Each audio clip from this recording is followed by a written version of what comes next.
Селям алейкум, привіт усім глядачам телеканалу ОТР, які дивляться нас як у тимчасово окупованому Криму, так і по всій Україні і в різних країнах світу. Ми обговорюємо, в принципі, вже більше ніж рік одну єдину тему – це війна, але завжди з різними людьми. Сьогодні я радий, що знайшов час і можливість там десь у дорозі поспілкуватися з нами та людина, просто яку я дуже поважаю, яка безпосередньо займається війною і ще раз війною. Це військовослужбовець Збройних сил України. Я подробніше не буду, якщо він захоче, сам скаже. Олександр Матяш. Саш, привіт. Привіт, Ейдер. Кажи, які справи? Нічого, нормально. Приїхав на техстанцію займатися машинами, тому що готуємось. Нас відвели певний час тому, і зараз ми готуємось до наступних наших дій. Тому треба машини привести до ладу і таке інше. Знаєш, хозбит, коротше. Завхоз. Я сьогодні завхоз. Знаєш, ти сказав, коли ми говорили там перед нашим інтерв'ю, що ти був у Києві 3 дні, так замахався, що поїхав відпочивати ближче до фронту. Це тому, що просто доводиться, ну ти ж військовий, так, але тобі і твоїм побратимам теж доводиться, ну, як би сказати, самоснабження, мені здається, це українською, самозабезпеченням, да, займатися, так? Да, на жаль, розумієш, в чому справа? Військова структура, вона адаптована на попередню війну завжди. Угу. Багато війн починаються, і це попередня війна. Зараз це війна пікапів, і війна мобільних груп, і війна дронів.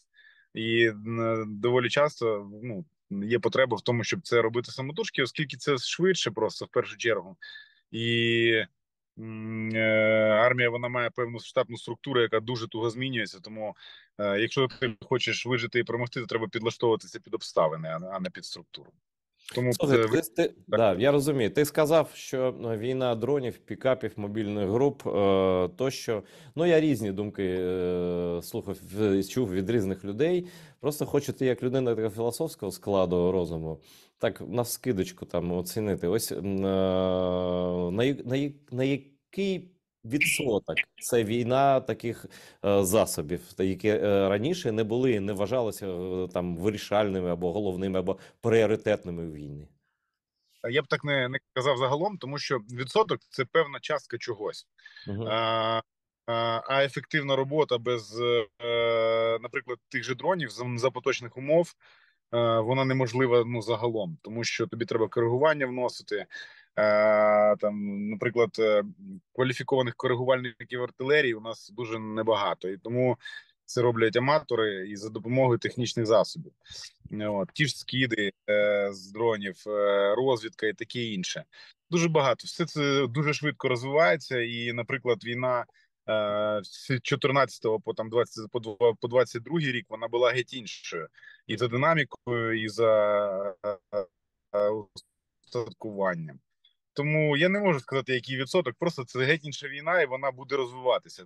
Війна, насправді, якою б вона там страшною річчю не була, але війна завжди і надає певний поштовх і економіці, і військовій справі. Тому ми просто віримо. Саша, перепрошую, майже нічого не чутно. Ще багато чого тут вилазити, ділятися, користуватися. Саш, майже нічого не чутно, я не знаю чому. Алло. Не можу тобі сказати, я нікуди не рухався. Зараз чуєш мене? Алло. А зараз чую, да. Ну продовжимо. Алло. Просто про дрони не все було чутно, я додам, так? Просто погода погана, може, то якось впливає, тому що то я на місці сиджу, нікуди не рухаюся. Добре, дякую. Я про дрони. Багато наших і друзів спільних, і просто людей, знайомих і незнайомих, займаються дронами. Їх велика кількість назв, велика кількість типів. Я на цьому не розуміюся. Ти більше розумієшся. І йдеться точно про сотні і тисячі, да, вже дронів різних. Я це мавіки тут не беру зараз. Я про дрони, які для більш важкі і українські, так, наші. Ось як ти дивишся, як вони вплинуть на війну, ці різні типи дронів, ось просто найближчим часом? Да вплинуть, звісно, вплинуть, тому що ну, за цим майбутнє. Якщо можна знищувати ворога або проводити розвідку, не долучаючи до цього особовий склад, то це значно ефективніше, тому що втрати це дуже дуже боляче, і насправді кваліфіковану людину значно складніше підготувати, ніж купити навіть саме дорогий дрон. Ну, це правда, і крім того, це моральний удар завжди для підрозділу. А коли є чим, ну грубо кажучи, вбивати ворогів з не просто не напряму, це звісно, це дуже добре. Я надію, що дійсно їх буде. Я просто знаю, що зараз замовлення робляться державні. Ну надіюсь, що сотні тисячі насправді їх буде. Про дрони ще цікаве питання. Ну, ти чув, звісно, коли як там один із засновників Монобанка, здається, сказав, що він дає 20 мільйонів гривень премії тому, хто посадить, ну або поцілить дроном там по Красній площі, так званий, да, під час параду. До речі, з парадом фюрер ще й не визначився, і може його не буде. А може і буде. Наскільки це реально такі зараз атаки на таку, ну, доволі далеку відстань? Ну, дивись, дрон це ж не просто там іграшка. Дрон це високотехнологічна річ. Нормально чутно мене? Так, так. Високотехнологічна річ. І для протидії дронам застосовуються так звані РЕП системи радіоелектронної боротьби. Тому це має бути дрон, який зможе обійти цей РЕП. І я впевнений, що ми ще не втратили весь наш інженерний потенціал, і будуть ті інженери, які зможуть це розробити для того, щоб випхнути за щоку товаришу Путіну. І як Руст свого часу посадив літачка на Червоній площаді, може так і буде. Я б хотів, насправді. Це така плюха. І якщо це вийде, це буде круто. Я думаю, що парад вони проведуть на Червоній площі, тому що для них це справа честі. Вони дуже такі орієнтовані на знаки люди. Просто вони оточують Москву такою кількістю ребів, що це буде неможливо, ну там з точки зору фізичного. Але подивимось, хто знає, всяке буває. Я теж так думаю, що знаєш, Матіас Рус теж пройшов колись, да, і на великій швидкості він долітив. Так, ну подивимося, як буде дійсно.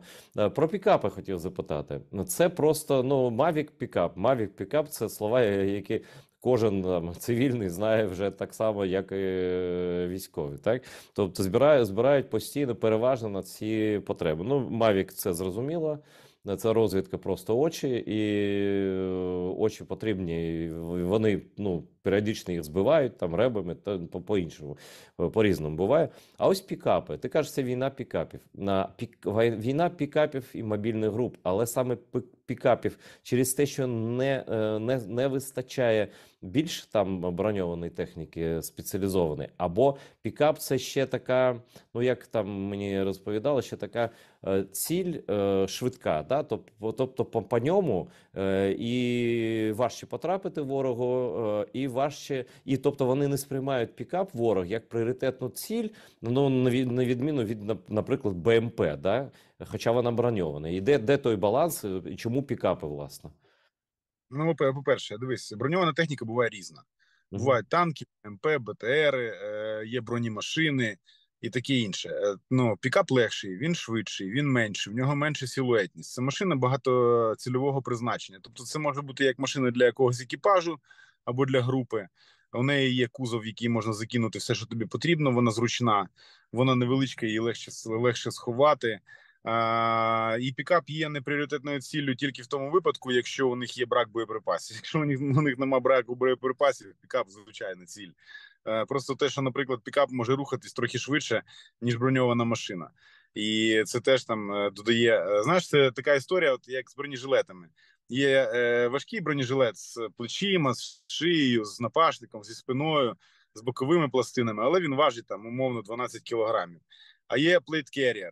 І ти завжди знаходишся на межі прийняття рішення. Що для тебе більш важливо? Твоя спроможність швидко рухатись або твоя там більша захищеність. Тому що якщо ти в більшому бронежилеті, то ти менше можеш взяти БК. Ну, бо банально просто здоров'я не вистачить вивести його. Це так само і з пікапами. Просто це зручна техніка, яка використовується. Вона доволі дешева, якщо по мірках нинішньої війни брати.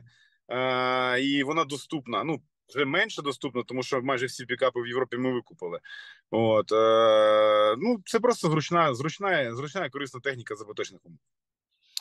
Про зброю ворога хотів запитати. Я просто ось новинну стрічку гортаю і бачу, що значить, Росія має значні резерви старої зброї, щоб вести війну. Хоча ВПК країни деградує. А яку твої побратими бачите зброю або боєприпаси з боку ворога? Чи змінюється їхній склад, якість, там вік техніки або ні?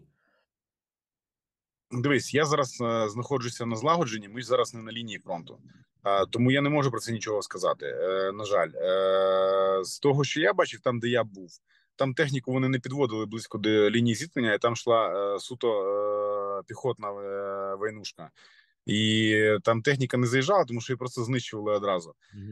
Ну, автомати Калашникова є. Ну, залежить від підрозділу. У них різні підрозділи, є достатньо навчені і кваліфіковані і фахові. Тому кращі підрозділи мають краще озброєння. А оці мобіки, шмобіки і вагнера вони трохи гірші. Однак я тобі скажу, що і стара зброя вбиває не гірше за нову. Просто в неї там менший шанс вижити, і, наприклад, відновити там Т-55 і поставити на них сучасні прилади. Це дуже дорого. Ну, це типа, знаєш, така утішення таке, знаєш, типу, от у них стара зброя, ну, але в них її реально дохіра.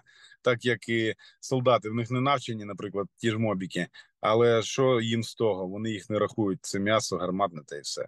Так що це ну, доволі серйозна загроза, я б не став применшувати. Так, звісно, круто, що їх нова сучасна техніка вибивається, але не треба їх недооцінювати, вони доволі такі коварні ребята. Це точно, і ця рожевість деяких аналітиків мене вбиває морально іноді, коли я чую такі, знаєш, такі браво, біс, там зараз ми, контрнаступ, те інше. Ну і все одно ми до контрнаступу наблизилися, я в розмові кажу. І там вже різні дані, напевно, ти читав, що і дату приблизно там називають, там і ще інше. Я розумію просто з історичного опиту, що там ну, не можна ніколи точно визначити дату наступу і місце наступу, інакше він просто не має сенсу. Але люди там щось говорять. Як ти, як військовий, можеш описати цей контрнаступ майбутній, навіть без терміну, просто принцип його і без місць, звісно. Ну, це знає лише там ставка Верховного Головнокомандувача, може ще й не вся. Знаєш, Ейдер, цей контрнаступ, про нього говорять і очікують його найбільше саме ті особи, які в ньому не будуть брати участь. Я ж кажу, так, да. Вони так, давайте, швидко, давайте швидко нам тут. І ну, тут треба дивитися на передумови. Історичні передумови такі, що ми так чи інакше не зможемо звільнити нашу землю, якщо ми не будемо контратакувати. Ну, вони не підуть звідси просто так. Тому цей контрнаступ буде. Коли він буде, де він буде, який він буде, я геть не можу тобі сказати. Тому що моя посада, моя ланка, вона доволі низька для того, щоб знати такі речі. Єдине, що можу сказати, коли буде наказ брати в цьому участь, всі військовослужбовці, які цей наказ отримують, будуть в ньому брати участь. Я вірю в наше командування. Насправді це не гасло. У мене нема там питань до Залужного, до Генерального штабу. Є певні питання щодо там розумності того, що відбувається на певних ділянках фронту, але я просто не знаю всієї картини. Тому поки нічого не можу сказати. Однак цей контрнаступ буде, і коли він буде, ми подивимось, що і як. Не можу більше нічого сказати, тому що мені доволі часто це питання. Ти не проти, якщо я покурю? Це ж не буде образу? Да, курі, ні. Тобі все можна. Ти що? Я що хочу запитати, коли про контрнаступ йдеться, ну я так розумію, що для контрнаступу потрібна перевага в ресурсах, навіть не в людських, а в ресурсах зброї, снарядів, хаймерсів, танків для прориву. Це ж про прорив йдеться. Це ж ну як коли я чую про контрнаступ, то напевно це десь будуть напрямки такого сильного, швидкого удару. Так і навіть хтось каже, що перші 24 години наступу вони будуть вирішальними. Ну напевно, так, може і не 24. Але це такий потужний удар і швидкий. Ну, в умовах війна така. Ну, ми ж бачили Харківщину там. Ну зрозуміло, що да зараз важкіше, бо вони укріпилися там, де вони стоять. Да, там лінії оборони багато, окопи риють. Там ми посміхаємося над цим. Багато хто да посміхається, але це теж не смішно. Да, вони ж готують ешелоновану оборону, і щоб її прирвати, ну там удар має бути такої потужності, і це при тому, що технікою західною, наприклад, да, дальньою там якісними танками, потужними, там які зв'язані там системи зв'язку, так ну їх треба дійсно багато і навчені екіпажі, і це все має просто зрушитися як там сила, яку не можна стримати, яка знищує все на своєму шляху. Так, ось. Правильно, я так думаю, ну враховуючи те, що в них дійсно багато м'яса.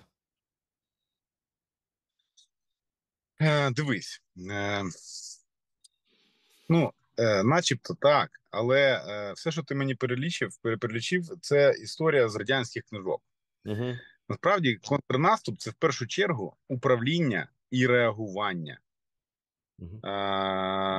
Кількість військ, звісно, грає велику роль, і потужність цих військ на тому напрямку, на якому буде розвиватися основний наступ. Однак кількість не завжди якість. Тому ключовим моментом в контрнаступі буде саме управління.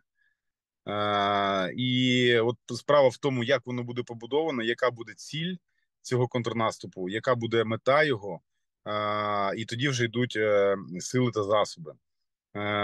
Звісно, цей контрнаступ буде робити піхота під прикриттям артилерії, танків і літаків, і таке інше. Однак, якщо неправильне управління, скільки б в тебе не було тієї зброї, це все буде приречене. І це дуже добре було видно під Києвом, під Черніговом, там, де росіяни зайшли, і вони доволі швидко просунулися. Чим це для них закінчилося? Я зрозумів, про що ти.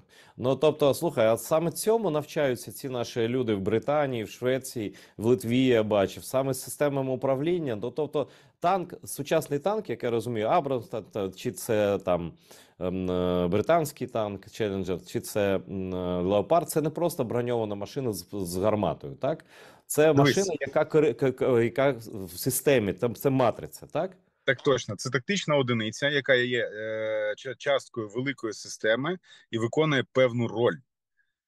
Якщо вона на тому місці, де вона має бути, якщо вона підготовлена до того, що має зробити, то вона ефективна. Якщо його поставити як пам'ятник Леніну на Красній площі, то його, звісно, знищать. Тому я думаю, що вони вчаться саме цьому, але я не можу там сказати, тому що я там не був і не знаю, чому там вчать. Але сподіваюся, що так. Ну, тобто, ця війна, в принципі, нею керуватимуть, як, от я перепрошую за таке порівняння, як у певній комп'ютерній грі, так? Тобто, це на екрані, вся картина, ну, тобто, у головнокомандуючого картина вся полю бою, тобто, всього фронту, ну, або великі ділянки фронту, так? У командирів нижче там менша картина, да, менший доступ, але все одно вони бачать, що роблять інші, і вони координуються, і це, в принципі, за комп'ютером командири різних рівнів видаватимуть накази, будуть отримувати дані розвідки, наші там не наші, і в онлайн режимі бачать, що відбувається, і як реагувати, і якомога швидше. І ця швидкість це і є вирішальним фактором. Тобто на випередження робити щось. Це війна інтелекту та комунікації. В першу чергу. Коли у тебе обмежений ресурс, то ти маєш знайти такий вихід, щоб з цим обмеженим ресурсом виконати завдання. І це те, чому треба вчитися. Держава Ізраїль з 58-го року знаходиться у стані перманентної війни з усіма своїми сусідами. І поки що у них все добре, непогано виходить. І це саме тому, що вони намагаються трохи випередити ті тактики та стратегії, які застосовують і використовують їх опоненти. І це наше завдання на всіх ланках управління освоїти, навчитися і стати фаховими спеціалістами з управління і комунікації. Тобто, розумієш, в чому справа? Одна непідготовлена людина може завалити весь підрозділ. І це насправді так. на будь-якій посаді, від рядового солдата до там командира бригади. І тому наше основне завдання це обирати людей на посади за їх здібностями. На жаль, поки що ми ще частину, а знаєш, однією ногою ми вже в НАТО, а іншою ногою ми ще в Радянському Союзі. І поки що штатна організаційна структура не є досконалою. Я сподіваюся, що це буде виправлено. Ти згадав про Ізраїль, ну тоді давай про Ізраїль трохи. І в принципі, нам жити все одно поруч з цими людьми, антилюдьми, які б вони не були, і з загрозами, ну вони ж не в океан на океан не перетворяться. Так, все одно, щоб не було, треба готуватися завжди. Тобто, наша країна, вона за замовченням стає Ізраїлем, так? Але ж ми до цього не звикли абсолютно. І в Ізраїлі там просто все автоматично. Там загальний призов. Звісно, може там якісь релігійні люди не хочуть там займатися іншим, але там навіть в армії там є диверсифікація. Ну, наприклад, да, ти кажеш, війна інтелекту.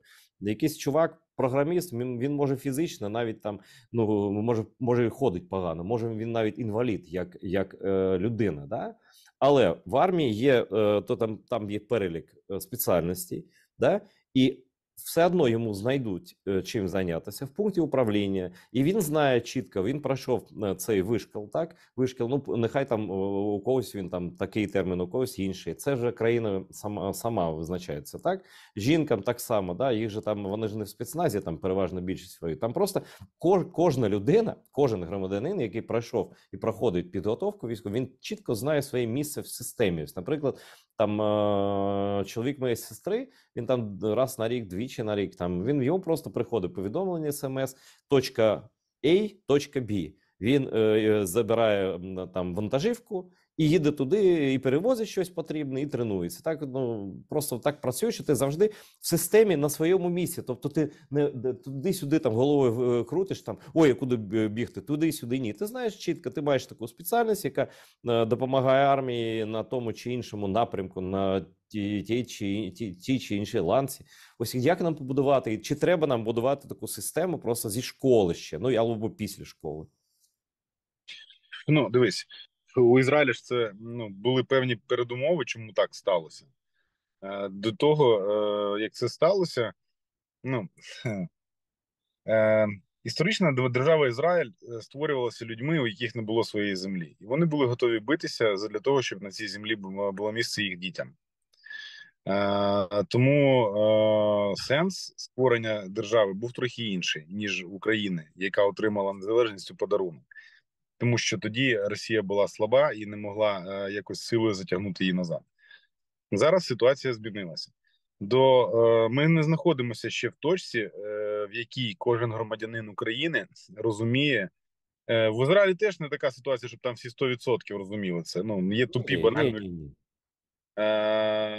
Але мені все ж таки хочеться вірити, що буде колись критична маса українців, які будуть усвідомлювати, що в будь-який момент може трапитися халепа, і треба буде йти захищати країну, і у них не буде навіть думки про те, щоб звалити кудись за кордон. Тому я думаю, що така система, якщо ми впораємось, якщо у нас все вийде, то наступні покоління буде трохи інакше відноситись до цього всього. Коли я виріс, коли я був підлітком, у мене навіть в думках не було того, що ми будемо воювати з Росією, тому що ну як же так, ми ж вирісли разом. Але бачиш, як все помінялося. Ну я ж кажу, і просто знаєш, ця система, там дівчата, ну просто по дівчатах це видно. Да? Вони ж не військові, фактично. Ну хто такі дівчата після школи, що вони там? Але країна кожному каже: ось тут. Причому там вони ж співбесіди, там психологічний стан, що він може, що не може, хто що може, хто що не може. І в принципі, ти йдеш так по вулиці, да, і бачиш людей таких звичайних дівчат, хлопчиків, але ти знаєш точно, що в разі чого він точно знає, куди піти і що робити. Да? І то це знають вороги. І в принципі, а зараз ти кажеш, так, по-іншому це розвивалося, але зараз ситуація така сама. І це гасло ворогів Ізраїлю було: ми скинемо вас в море. Гасло ворогів України: вас не буде просто. Да? Остаточно вирішимо ваше питання. В принципі, зараз ми перетнулися в цій точці, в принципі, з Ізраїлем. Ну так, загалом. Ну, мені б хотілося в це вірити, тому що Голда Меїр народилася в місті Київ по вулиці Басейна 5. І її знаменита фраза ми хочемо жити на своїй землі, а вони просто хочуть нас знищити. Це не дає дуже багато простору для компромісів. І мені б дуже хотілося вірити в те, що хоча б більшість, не всі, хоча б більшість українців будуть розуміти, що ми не є в безпеці, доки наш сусід має змогу і бажання зазіхати на наші території або там правити нам. Тому я сподіваюся, знаєш, такий у мене дуже стриманий оптимізм з цього приводу, тому що дивлячись на те, що відбувається навкруги, у мене складається враження, що війна закінчилась. О, Вона десь я там далеко. Я про це хочу поговорити. Я про це саме про це хочу поговорити. Але перше питання я тобі поставлю таке. Потім ми до цього дійдемо. Це буде наступне.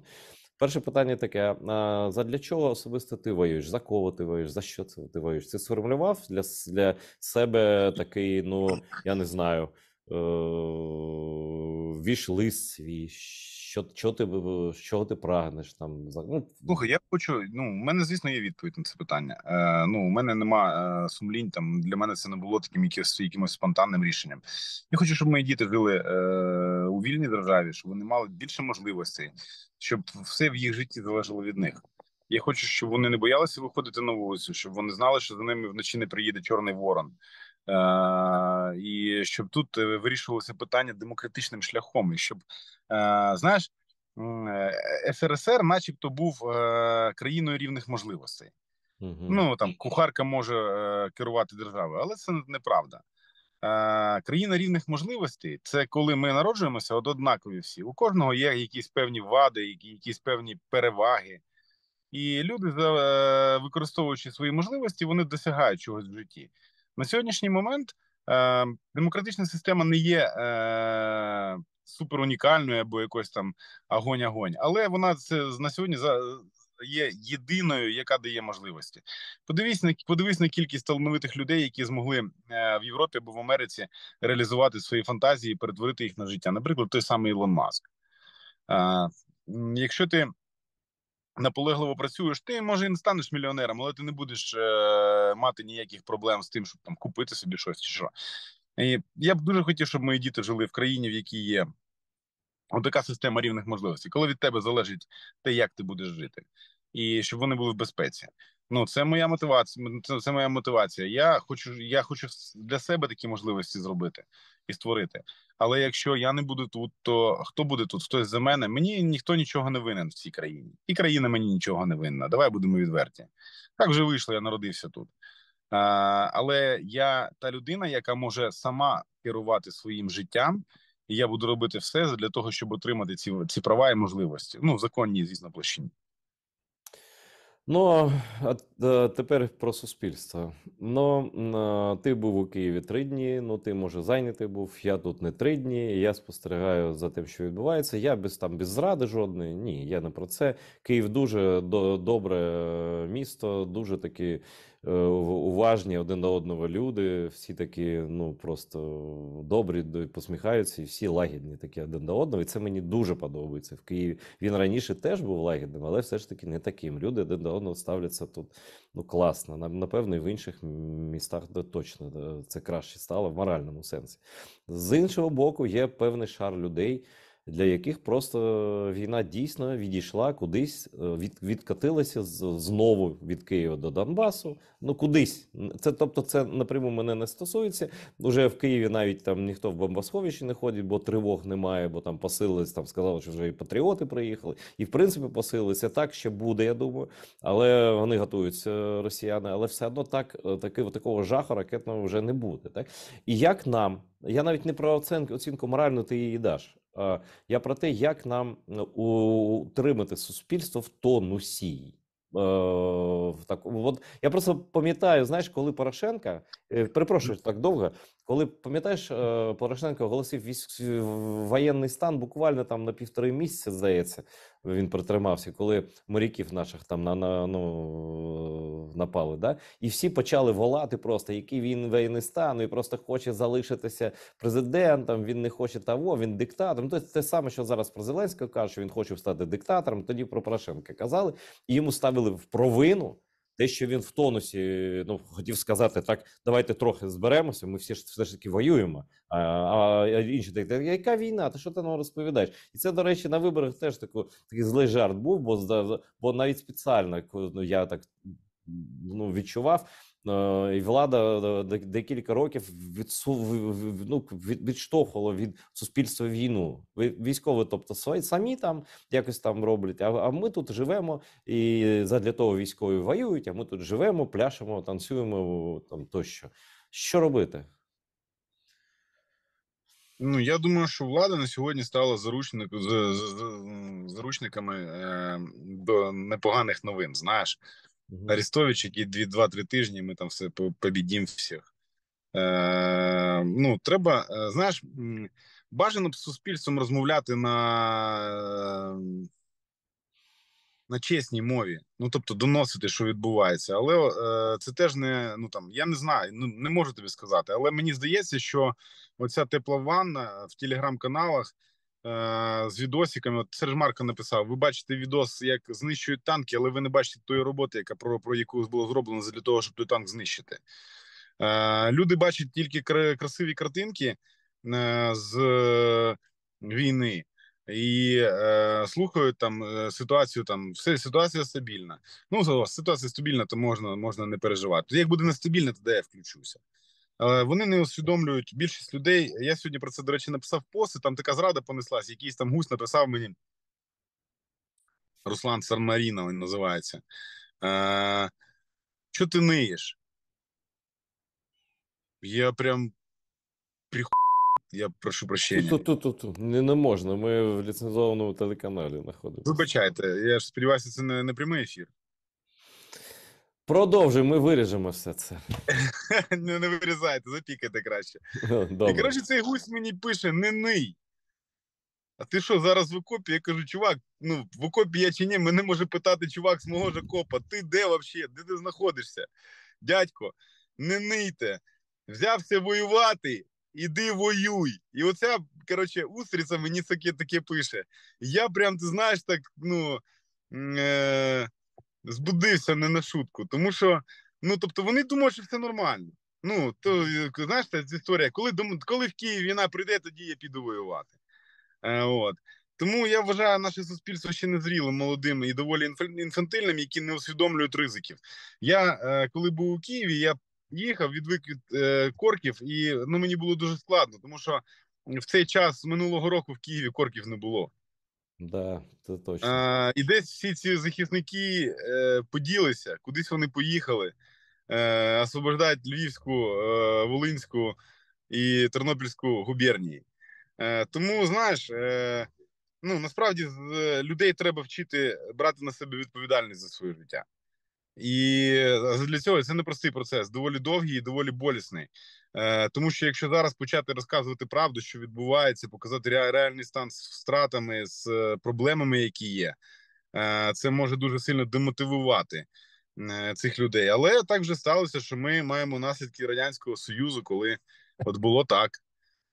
Партія права і таке інше. Ну, я дуже погано до цього відношуся. Я вважаю, що ми на інформаційному фронті, який націлено на внутрішнього користувача, дуже сильно програємо. Ну, тобто, це, в принципі, суспільство, ну, більшість, скажімо так, без паніки, знаходиться в не зовсім тверезому стані стосовно подій на фронті. Якщо їх це безпосередньо не стосується, так. Їх безпосередньо стосується там продажі впали, бізнес ліг, роботи нема. Я розумію, це все нормальні побутові речі. Люди мають існувати, мають жити, мають ходити там. Мені сьогодні написали, так а що нам в кіно не ходити? Та ходіть в кіно. Питань ніяких нема. Ходіть в кіно, в ресторани ходіть. Просто в п'ятницю ввечері в Києві місця в ресторанах нема. Так. Розумієш? І це ж посил був не те, що не треба цього робити. Це треба робити. Треба жити, треба народжувати дітей, але не слід забувати, що в той час, коли ви живете своїм звичайним життям, хтось своїм життям за це платить. Є певні люди, які покинули домівки, залишили бізнес, лишили сім'ю, відправили дітей за кордон, тому що так безпечніше воювати в першу чергу. І ці люди віддають своє життя за життя, здоров'я, задля того, щоб у вас така можливість була. Майте повагу до цього і не будьте осторонь. Треба бути дотичним. Доки всі не усвідомлять, що відбувається, і не приймуть це як факт. Ну, ми будемо працювати в дві сторони: нищити ворога і доводити водіям маршруток, що не можна казати, я тебе туди не посилав. А що ти Ну, таке так. чув? Ти таке десь чув? Здається, вже такого немає, ні? Ні, я не чув, але є прецеденти. От, наприклад, є прецедент, який трапився в Буковелі, коли цей Бугай сказав нашому бійцю: Угу. типу, таки їдь в свій Бахмут. Ну просто йому пощастило, тому що там не було нікого з моєї групи, наприклад, або мене. Тому що я б не став з ним розмовляти, я б не знімав це, я б просто бив його. Однак наше законодавство не може кваліфікувати дії військового за умов військового стану. Я вважаю, що військовий за таке має повне право безпосередньо наказати свого людину, яка його образила, і він має бути виправданий. Якщо це не було з особою жорстокістю, просто вибити зуби, зламати ніс, вибити око і сказати: ну, братан, тепер ти точно в Бахмут не поїдеш, але заплатиш за це повну ціну. І щоб прокурор сказав: вимагаю виплатити премію цьому військовослужбовцю, тому що він працював на благо країни, він навчив зрадника, і тепер нам не треба використовувати державні кошти на те, щоб його перенавчити. Премію йому $1000. Повір мені. Тут би таке почалося. Я тобі кажу, вони всі ходили, вони всі боялися піскнути. А держава не може цього зробити, на жаль. Ну, так вже сталося. Ну, це така моя рожева мрія з нашим. Ні. Це дуже важливо. Я про це думав. Я навіть в блогах Української правди написав цілу там текст великий.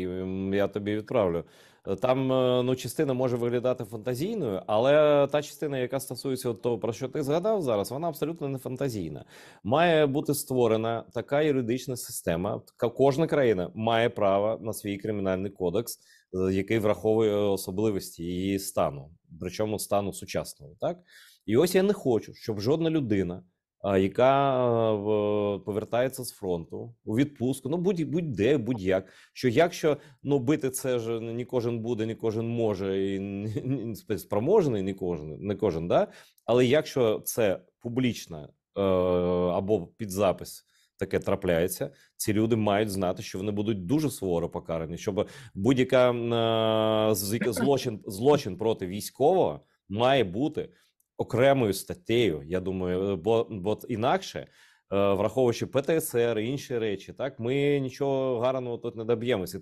Тут навіть в життєвих інтересах тих людей, які може і покидьки, да, але ну як вбивати не всіх обов'язково. Так ти ж сказав, що нікого особливої жорстокості не треба, але невідворотність покарання, причому за законом, має бути прописано в законах. Ми маємо змінити кримінальний кодекс з урахуванням цієї війни. Я так думаю. Це було б круто, але теж не треба ідеалізувати військовослужбовців. Повір мені, військовослужбовці це такий самий зріз суспільства, як і поза війною. Є військовослужбовці, за яких може бути і соромно, до речі. Ну так, щоб вже, знаєш, по чесноку. Але те, що кваліфікуватися дії військовослужбовців мають за іншими трохи правилами, я з тобою повністю згоден. Тому що у мене була ситуація, коли в мене реально були проблеми з цим. Я зараз вже не про індульгенцію військовим, а про, я те, просто що... я вважаю, що про це треба було сказати. Тому що, знаєш, наші сонечки не всі однакові.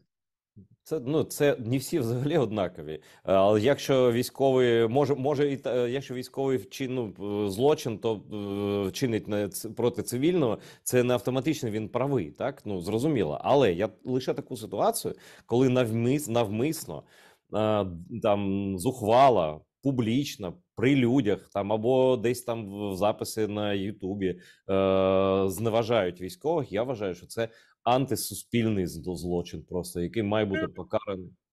Абсолютно. Я думаю, що ми до цього дійдемо, і там я бачив, що Масінаєм зі своєю адвокатською фірмою, і там, до речі, ти поговорив з ним про ці речі, теж свої думки сказав, бо вони збирають там ну таку базу, як це притворити наші наміри, значить, на закони, на конкретні якісь речі. Ну, це буде точно, я певен, що це буде, бо інакше ну просто несправедливо, а ми ж будуємо справедливу країну. Хочу запитати, а як твій бізнес? Я ж забув сказати, ти ж у нас бізнесмен, причому Це бренд одягу Регата Клуб. Хто знає, той знає. І там ну, різний одяг. Зараз це якось працює чи ні у тебе? Не шатка, ні валка. Там зараз цим займається Тетяна з Кирилом, з сином своїм. Воно якось там працює лише на зарплатню співробітників, аби людей не звільняти. І воно там доходу такого якогось особливого не приносить, але щоб не потонуло. Ну, таке. Таке, щось там крутиться, але я дуже не лізу, тому що в мене на це просто немає зараз часу. Цим займаються інші люди. Воно живе, воно якось працює, але розвиватися, звісно, не виходить. Тому що, як завжди, має бути якийсь натхненником був я, а в мене зараз немає часу. Ну, розвідку зрозуміло, зараз великого не буде в будь-якому випадку, але я просто рекомендую всім нашим глядачам, де б вони не були, зайти просто пошукати. Ви точно не пошкодуєте. Там такі речі оригінальні, яких там невеликий асортимент може бути, да, а речі такі, які просто унікальні самі по собі. Я в захваті від того, що робив і робить Саша. Це просто такий витончений смак у всьому, навіть у простих речах. Я не буду там уточнювати, в чому конкретно, але навіть твої труселя, як ти їх називаєш, це витвір мистецтва. Це безумовно і абсолютно точно так. І про це знають митці, і в тому числі митці з великої літери, і взагалі різні абсолютно люди. І я з чистим серцем рекламую цю продукцію. Допомагаєте, ви ж таким чином теж фронту допомагаєте, бо це не таємниця, що наші військові багато що купують за власний рахунок. Я перепрошую, але це так. І коли там про зарплати великі хтось там починає розповідати, я просто, ось у нас у підрозділі там були пікапи і немає пікапів. І всіх треба ремонтувати, збирати гроші, там теж, знаєш, це не швидка справа. Тобто таке, підтримуємо один одного. Я, знаєш, взагалі зараз я де можу, чаєві залишаю великі, де можу, там комусь просто переплачую. Я просто розумію, що кожен, хто щось робить, він має бути підтриманим, не знаю. Ти знаєш, щодо військових зарплат, я б хотів сказати окремо. Тому що, да, тобі платять бойові, але скільки коштує життя людини на передовій? Так, абсолютно. І від тих бойових, насправді, от я приїхав зараз на техстанцію, у мене тут зараз 4 машини чиниться. Ми скидаємось самі, нам скидаються люди, нам допомагають. Тому що ми просто не стягуємо, це дорого. І держава не спроможна зараз насправді закрити ці всі потреби. Просто нема грошей в державі, і це нормально. І коли хтось каже, там, типу, ви гроші заробляєте, я заробляв більше, коли до війни у мене був бізнес. Давайте будемо відверті. І у мене в підрозділі таких, як я, чоловік 6. Які лишили це поза межами, і я купував машини самостійно, пацани купували машину самостійно, зброю ми докуповували, яка нам була потрібна. Так що просто ті, хто кажуть так, це люди, які не розуміють, як воно працює. На жаль, ці кошти – це просто компенсація витрат. Так, як вони.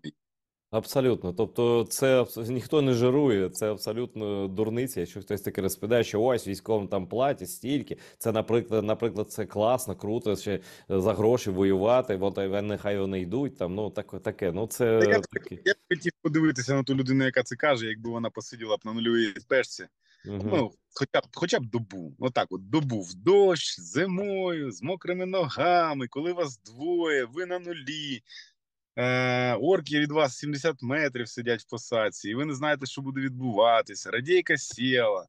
Тобі треба одного відправити за батареями, тому що ви провтикали, не взяли. І такі, там так цікаво, капець, тобі гроші нахер не нужні. Це точно. Але все ж таки, я про цивільних хочу зараз. Я для себе просто вивів таку формулу, що кожна людина в Україні, в принципі, будь-яка чесна людина в світі, це не обов'язково бути українцем або громадянином України, щоб підтримувати Україну. Зараз це справа честі там і для литовців, і для інших, для поляків, для багато кого. Ми нікого зараз не засуджуємо і нікого там не навіть заохочуємо. Просто я вивів таку формулу, що ти, тобто людина відповідальна, коли ти дивишся на це в дзеркало, ти не можеш допомагати українській армії менше, ніж ти спроможний. Ось як ти думаєш, ну який відсоток доходу, бо люди ж все одно заробляють, так, і вони витрачають на різні речі, да? Який відсоток доходу мінімальний, на твою думку, мають тратити, витрачати на підтримку армії наші цивільні люди? Що є пристойним для тебе, пристойною поведінкою людини на, ну, на гражданці? Я не можу сказати, нема такого. Ти знаєш, е, для когось 1 000 000 гривень нічого, а для когось 100 гривень дуже багато. Е, е, я не можу сказати. Ну, от правда, не можу. Таке дуже складне питання. Нам багато допомагають. От, ну, особисто мені і моєму підрозділу. Різні люди з різними статками. У мене є, хочу сказати про цю людину. Друг. Звати його Віталій Ткаченко. Він до війни працював в ресторанному бізнесі. Стільки, скільки він зробив для нашого підрозділу. Ну, тобто, якщо мені потрібно вирішити якісь питання, наприклад, пригнати машину з Києва, він сідає і там зараз він не працює в ресторанному бізнесі. В нього цей бізнес не вернувся, і він сідає за кермо і гонить мені цю машину. Він не дає більше, ніж багато інших людей. Бо він красавчик, бо він розуміє, що від цього залежить майбутнє його дітей, онуків, його жінки, у нього чудова дружина.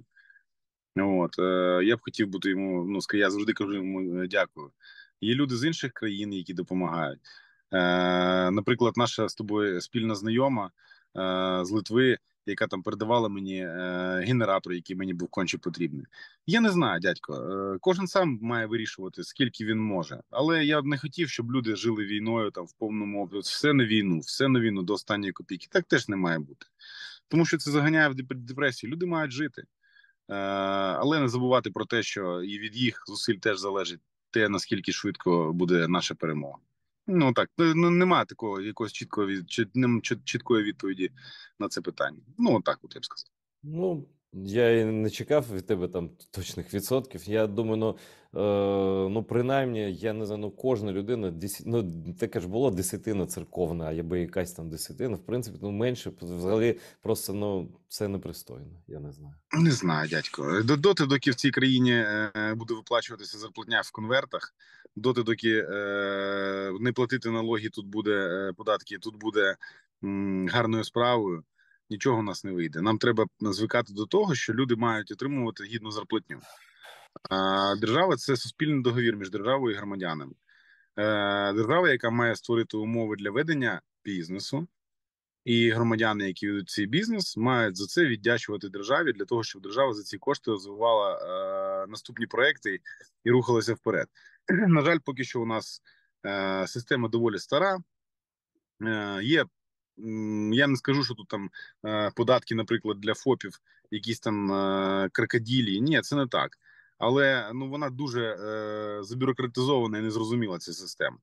Ну, це такі фундаментальні питання, знаєш, і Слухай, ось я слухаю тебе і думаю, а ким ти хочеш стати, коли все це закінчиться?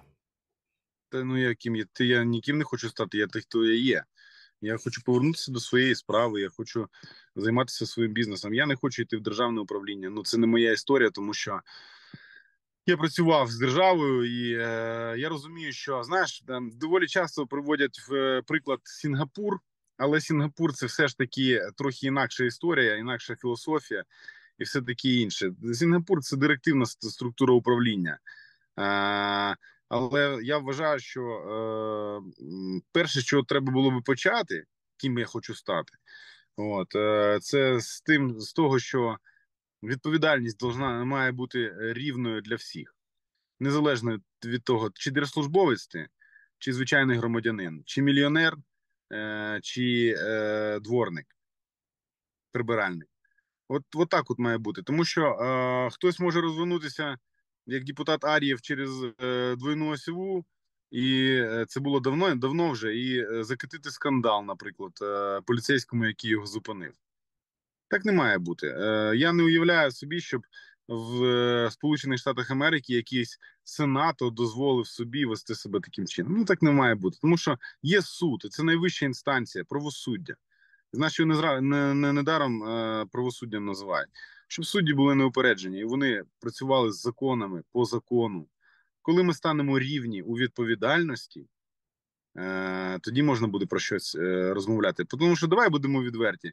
В цій країні людина, яка займає окремий пост на сьогодні, шансів і можливостей для будь-чого, вона має більше. І це називається одним єдиним словом: корупція. Слухай, Це ж теж Саш, із тебе вийшов би непоганий верховний суддя. ні, не має так бути. У мене бабушка була суддєю. Моя бабушка була суддєю і закінчила своє життя вона в дуже великих муках, тому що вона була суддєю за радянських часів. І ми з нею не встигли поговорити, я був маленький, але я впевнений, що вона виносила приговори, з якими вона не була згодна. Тому ні, я не хочу бути суддєю. Суддєю мають бути люди, які ну, розуміються на цьому. Я не хочу бути суддєю. Не моя тема. І Слухай, я впевнений, що у нас такі люди є. ну, головне, щоб це чесні люди були в першу чергу. Я знаєш, я про що? Теж мене не дає спокою тема такої позитивної дискримінації, тобто дискримінації навпаки для військових, які хочуть розвиватися, які хочуть там, ну, після того, як вони там відвоюють своє або там закінчиться війна. Які такі здорові речі можна запропонувати, щоб заохочувати там військових йти вчити ці інші галузі, там стимулювати людей? Просто людина, яка була на війні, вона більш відповідальні рішення для країни, на мою думку, складатиме, ніж ті, хто її не бачив цю війну. Тобто я за те, щоб рішення приймали ті, які потім стикаються безпосередньо з їхніми наслідками. Тобто, а у нас голосують одні, а воюють інші, так? Там приймають щось одні люди, а розплачуються за це військові, так? А цивільні так ніби ні при чому. Ну, там помилялися ми там таке. Слухай, я б не став ідеалізувати військовослужбовців, ще раз повторюся. В Америці дуже цікава система, соціальний пакет для військовослужбовців. По-перше, ті, хто були на війні, не всі були на війні. Ну, давай будемо відверті. Той, хто був в Константинівці, і той, хто був в Бахмуті, вони були обидва на війні, але тільки на різні. Угу. Ну, хтось ризикував собою, а хтось ну там просто забезпечував. Наприклад, так. Це без приниження, без нічого. Я розумію, так. Угу. По-друге, треба створити такі умови, щоб людині, яка повернулася звідти, було в першу чергу комфортно. І неважливо, буде вона запускати свою особисту справу, чи вона буде працювати в наймі, їй має бути комфортно. Якщо не треба, ну в першу чергу люди, які були на війні, це такі самі громадяни України, як і всі інші. І не треба ставити на якусь позицію людину, яка була на війні, і це єдине її досягнення. От, ну, людина, якщо вона фахівець, незалежно від того, чи була вона на війні, чи не була. Тому система, яка працює в Сполучених Штатах Америки, вона дуже крута. Ти відвоював, ти маєш можливість отримати освіту, у тебе є безкоштовна медицинська страховка, бо там дуже дорого. І це круто, тому що тобі не треба витрачати на це кошти. На сьогодні, на жаль, у нас ситуація така, що до війни у нас було 22 пільги для ветеранів, з яких робочих було там ну, дві, навірно. Дві, я так пам'ятаю. Угу. Але я, як ветеран, як учасник бойових дій, мав право на позачергове встановлення стаціонарного телефону. Ну, наприклад. Ну, от скажи, нахрена мені стаціонарний Ні, ну телефон? це, напевно, в 30-ті роки минулого століття це затверджували. Ну, не 30-ті, але коли там Афганістан закінчився, це пільги були для них. Тоді телефонів мобільних не було, були тільки стаціонарні, і була черга. От вони могли без позачергової отримати. Я б, наприклад, повністю убрав надання земельних ділянок і там безкоштовного житла, якщо людина не отримала інвалідність на війні і не може себе сама доглянути, наприклад. Тому що я би створив умови, за яких люди могли б це отримати на якихось інших умовах, щоб замотивувати людей кудись йти. Тому що, як зараз багато хто кричить, я тебе не посилав, так і після перемоги буде багато лівих чуваків, які будуть кричати: де ти був, коли я в Бахмуті воював? Ніхто ж не перевірить, чи воював він в Бахмуті, чи не воював. Так що, дядько, це таке дуже, ну, вона система має бути збалансована. А для того, щоб вона була збалансована, от такі, як Масі Наєми, мають займатися цими питаннями. Я сподіваюся, це не дуже не швидкий процес. Це буде дуже повільно, дуже боляче, і багато хто буде не згодний. Як з одного боку, так і з іншого. Знаєш, тут всім не догодиш. Це моя особиста думка, але я вважаю, що людям треба надавати можливість. Їм треба давати вудку, а не рибу. Ну Я так. тебе зрозумів. Останнє просто не можна запитати, вже час сплив, але все одно запитаю. Ти давав приблизний аналітичний свій прогноз півроки тому, що ну, принаймні, ну, більшою частиною війна закінчиться десь у вересні, серпні-вересні цього року. Зрозуміло, що це не помилка в будь-якому випадку, бо це залежить від різних факторів. Зараз який твій приблизний аналітичний прогноз? Коротко дуже. Слухай, ну я не аналітик. Це були мої внутрішні відчуття, які були обґрунтовані діями на харківському напрямку. Ми тоді досягли неабияких успіхів, і це було круто насправді. Я не думаю, що війна закінчиться в цього року. Я думаю, що вона буде тривати якнайменше ще 2 роки, і перемога в цій війні не буде в повній мірі досягнута військовим шляхом. Буде політичний тиск, економічний тиск на наших противників. Справді, я вважаю, що зараз вже почалася Третя світова війна. Моє таке відчуття. Просто вона відбувається поки що на маленькій ділянці фронту. От. І тільки тоді, коли Росія буде не в змозі утримувати свою армію, не в змозі прогодувати своїх громадян, і коли холодильник переможе телевізор, от тоді, звісно, це має бути підкріплено нашими тактичними і стратегічними успіхами на лінії зіткнення на фронті. От тоді вона закінчиться. Я думаю, що це триватиме ще не один рік, може два. Може, Слухай, навіть. а перелам коли буде приблизно? Дядько, я не знаю. Ну, я думаю, що ключовою ситуацією для нас буде повернення Криму. І от тут питання, чи бахнуть вони ядерною ракетою, чи не бахнуть. І що Ну, буде потім? це не наше питання. До речі, ти єдина людина, в принципі, якою можу публічно питати про такі речі, бо ти маєш право про це розповідати публічно. Бо ніколи не розповідає, не закликай нікого до того, в чому ти безпосередньо не береш участь, а ти береш. Дякую за те, що знайшов час. Завжди радий тебе бачити. Усім, чим можна, я не знаю. Щиро ваш, коротше, пане Олександре. Як завжди побачимось, коли будемо десь поряд. Дякую. Дякую тобі. На все добре. Гарного шляху тобі. Дивіться АТR Пане. далі.